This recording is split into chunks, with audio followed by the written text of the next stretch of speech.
here I am, leaving for work. It's the night shift, baby.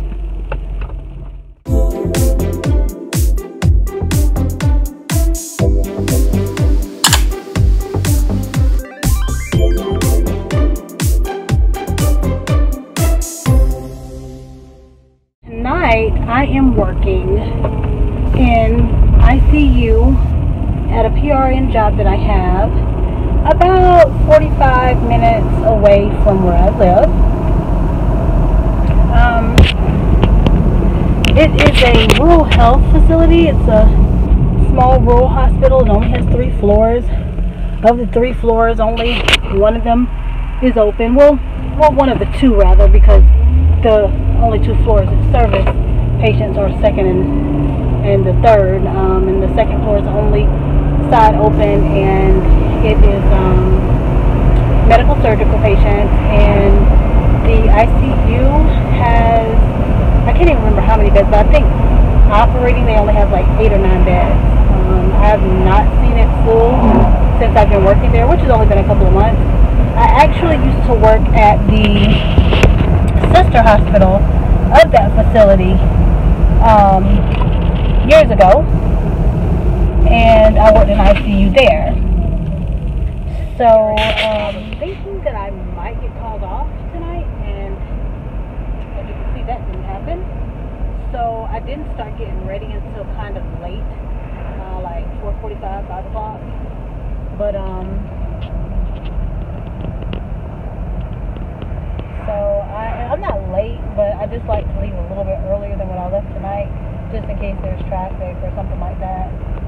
But so I'm stopped in traffic, and I had forgotten to put my seatbelt on, and I couldn't hold my camera and put my seatbelt on at the same time. So it's time to get my night started. I am about to give my first medication of the night. I have gotten a report from the off-going nurse. I have looked at my patient's chart on the computer, and I usually write down all the medications that I'll be giving for the entire shift.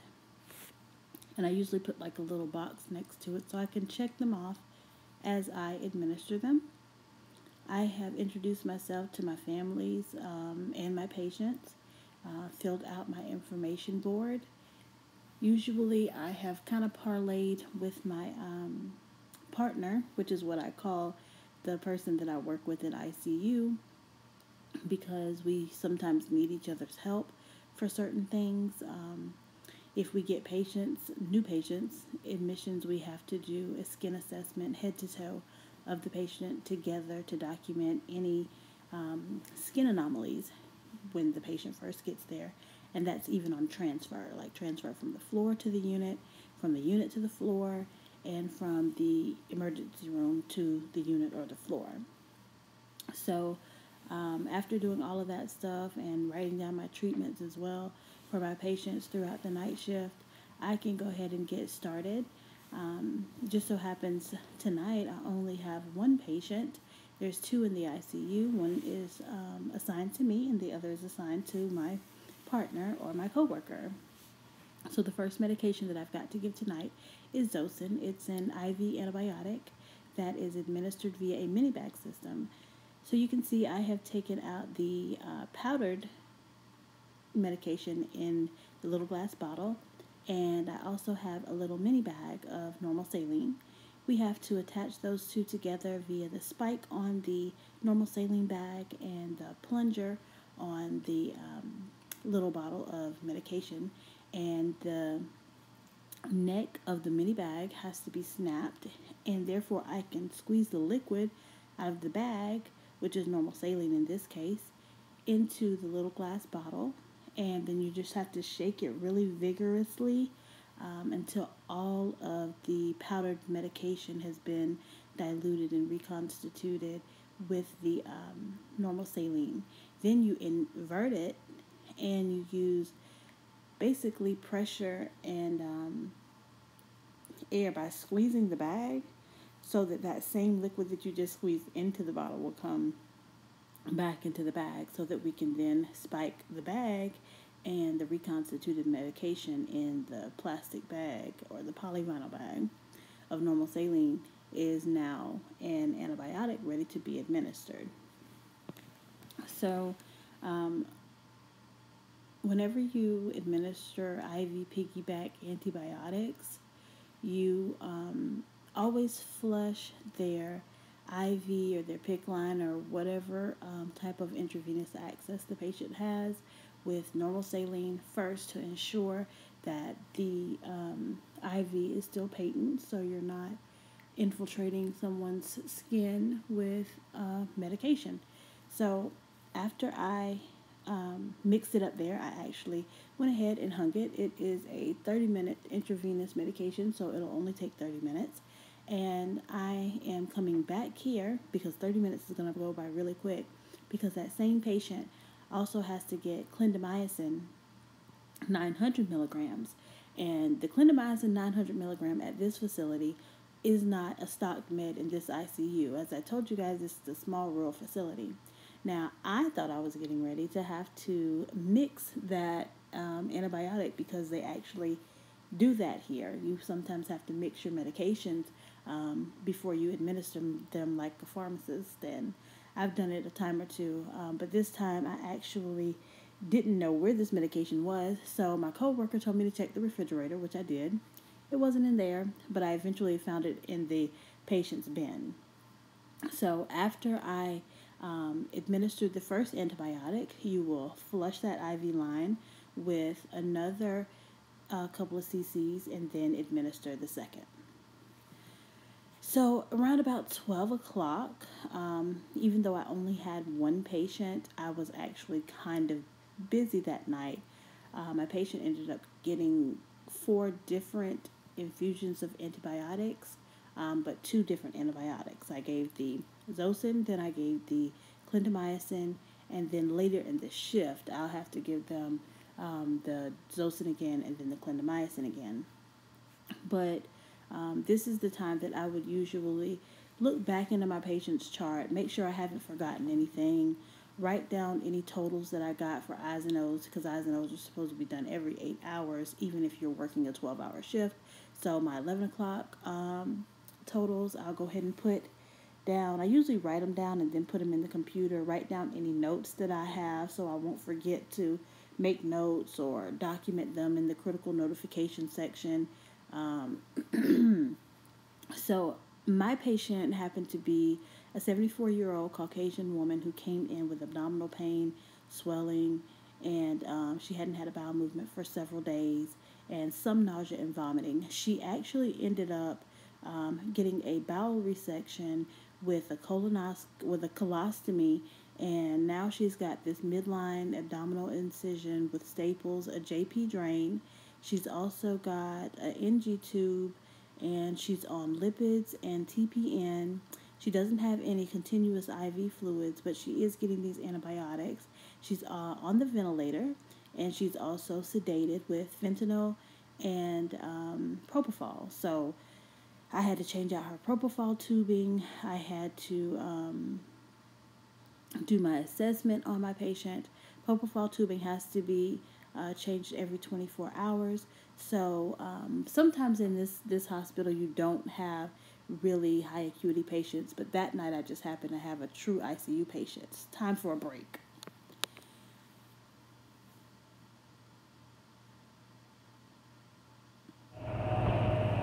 So it is about 2:50 in the morning, almost 3 o'clock, and I am just getting a break. It hasn't been a really bad night. I only have one patient, but she is on the ventilator, and she had a lot of antibiotics to be hung.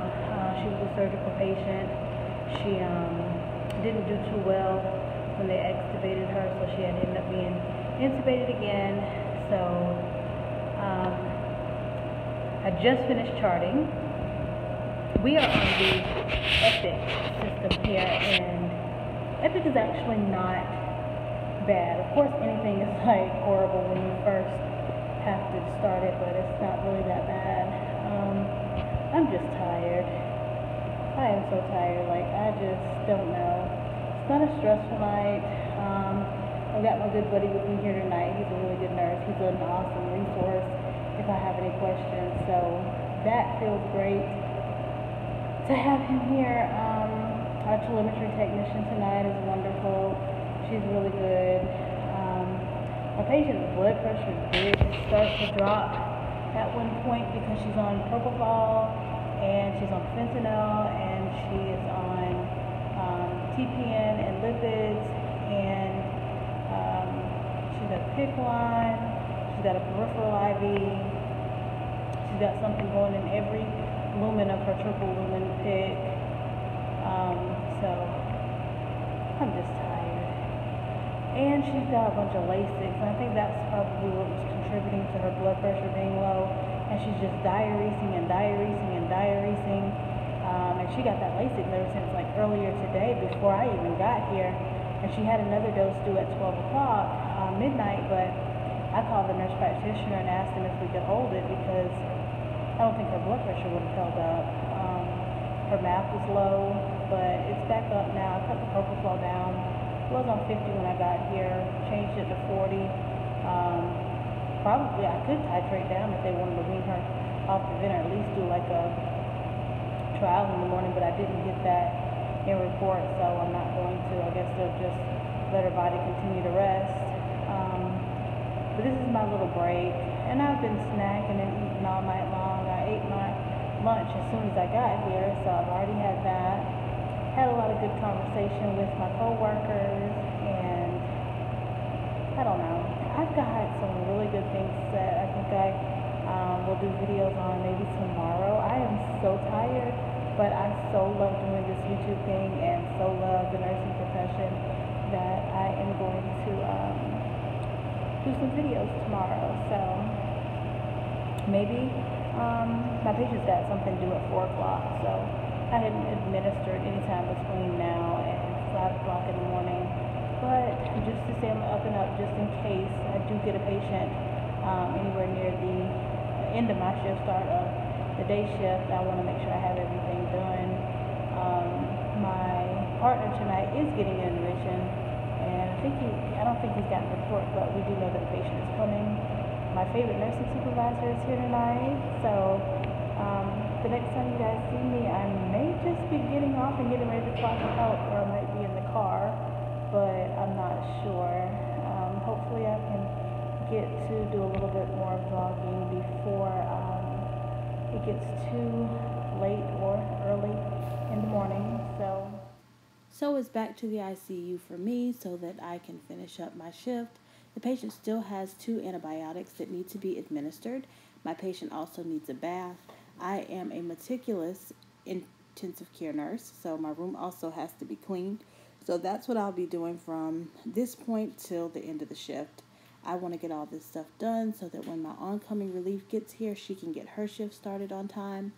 So I'm going to gather some supplies and just go ahead and give my patient her bath, change the dressing around the JP drain, change the dressing on her midline abdominal incision, count the staples, and check the duoderm on her back. Then I am going to just clean her room so that I am ready for report. So that was the end of my night in the ICU. It happened to be a great night, and I didn't have any issues that I ran into. So I am definitely ready to go home. I actually ended up staying in the hospital a lot longer than normal. I even got me some fruit while I waited for human resources to open so I could get my money right. I actually collected my gift from the hospital that they left for Christmas, and then it was time to go home. Thank you guys so much for watching 12 Hours of Night. Like, subscribe, and comment to see where ICURenvious is next. Who would have ever thought, after a beautiful day like yesterday, that today would be freezing?